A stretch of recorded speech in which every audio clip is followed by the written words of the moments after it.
Diba na-mention ko na medyo maraming weird thinkers at kakaibang mga French akong nasasalubong sa Paris? Well, ang pinaka-hindi ko ina-expect na ma-meet doon ay isang French na marunong mag-Ilonggo. Si Laurent, isa siyang French woman na tumira sa Pilipinas ng 15 taon. And nakilala ko siya sa isang cultural event sa Paris na kung saan kumanta ang Madrigal Singers. And nagkataon katabi ko siya sa cathedral. Bigla na lang kaming nakapag-usap and nakwento nga niya na marunong siyang maghiligay noon. The first time I went to the Philippines, I was 18 years old. I didn't really choose the country. I chose an NGO who sent me there because it's a project for free children and children in jail. So I was assigned there for 1 month, and then I liked the experience, living with the family, being with the community. And then I renew it the next year. Founder siya ng isang foundation called Chameleon, kung saan pinoprotektahan niya at inaalagaan niya ang mga babaeng sexually abused between 5 to 16 or 5 to early 20s. Napaka-dedicated niya rin syempre sa pagprotekta ng mga bata kasi hindi rin madaling trabaho yun na hindi mo alam kung may nagbabalak mang patayin ka or what. And I did it. And when you live there with the people in the squatter, with the children every day that you experience their life, you cannot come back in your house, in your home, in a beautiful country like France, thinking of your life there and trying to be more useful. Because I think, a lot of opportunity here to raise funds and to mobilize people, so I knew I could be useful. But I will not do it at 19 years old if nobody will ask me to do it. And the friends I was working with, the NGOs, in Iloilo asked me to raise funds to put up a center for street children sexually abused girls. So I say I will try. I see the need. I hear what you are telling me. You need me to raise funds, so I try to do it. And I engage myself, and then year after year, you raise funds. The sponsor will trust you. You begin to build the center for the children. You have the center. You hire the staff.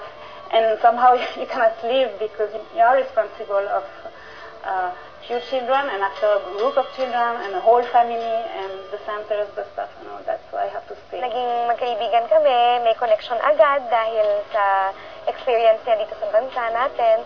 And bigla na lang kaming laging magkasama. Iniimbita niya ako sa bahay, magluluto siya, or ihahatid niya ako na nakamotorsiklo, or matutulog ako sa bahay niya, ganyan. Inimbitahan niya akong pumasyal sa hometown niya sa Burgundy para makapag-bonding pa kami ng mas matagal kasama ang ilan pa sa aking mga kaibigan. Kung baga parang ito ang last out-of-town gimmick namin bago ako umuwi ng Pinas. Iba kasi yung feeling pag meron talagang taong nag-iikot sa'yo sa isang place. Siyempre, tayong mga Pinoy kapag may binibisita, hindi pwedeng hindi tayo magdala ng kahit ano or magluto man lang para sa mga hosts natin, di ba? Dahil dapat nilang matikman ang sarap ng mga Pinoy dishes. Sweet, regular, spicy. Regular na lang. Bahay, kubo, kahit yung place, nakakatuwa, tahimik lahat ng tao, maganda yung view, may time ka para mag-isip, magsulat, magbasa, makipagtsikahan dun sa mga katabi mo, and matulog. Maganda yung experience kasi kakaiba rin yung train ride. We stopped at 4:30 in the morning, and then woke up at what, 6? Yes, Her like her, I got 30 minutes to make up her. 30. I live in 10 minutes, 5 minutes. mula Paris, narating naman namin ang capital city of Dijon. Pagkatapos ng mahigit 1 oras na biyahe sa bullet train, kinailangan naman namin magrenta ng sasakyan papunta mismo sa hometown ni Laurent.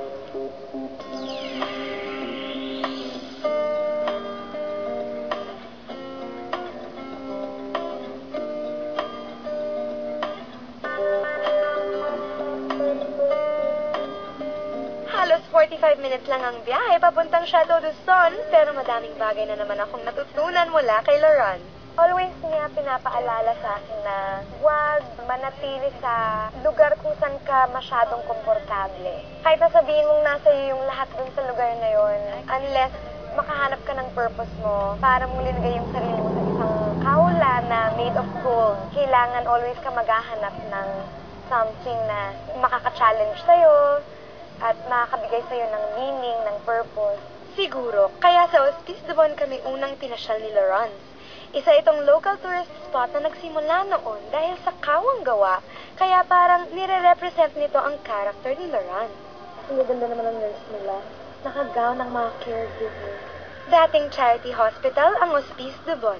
Itinayo ito noong 1443 para sa mga mahihirap. At dahil sa dami ng mga donasyon at mga mamahaling art pieces na ibinigay ng mga royalty at mayayamang tao, preserve nila ito at ginawang museum. Dahil sa kanila, halimbawa, si Lawrence, lumaki siya na nakikita niya na may mga ganong bagay na ginagawa yung mga taong nakapaligid sa kanya. For her, inspiring din makakita ng ganon na kahit siguro hindi niya alam na impluwensyahan siguro siya nung nakita niyang yun. Maganda ka at saka single. Inaaligid-aligiran ka ng mga romantic Frenchmen doon. Casey, I love you. You know that? Kaya ko to. Kaya ko talaga to. Promise, kaya ko. Kaya ko. Very young. Not that old. Wag ko manasig kasi ako. Yung mga vineyard na yan, parang never ko naman naging hilig talaga and never ko naging interest pumunta until nakatira na ako dun sa place kung saan talagang ang wine specialty nila. So, dun ko nakita yung paggawa talaga ng vino, yung paggawa talaga ng wine is talagang grape siya na inaalagaan. But, ironically, alam niyo ba na ang kaibigan kong si Lawrence na taga rito sa Burgundy ay hindi umiinom ng wine? Hindi rin daw siya tumitikim man lang nito, pero dahil pinagmamalaki ng kanyang bayan ang kanilang mga wine, dinala niya kami dito para mag-wine tasting.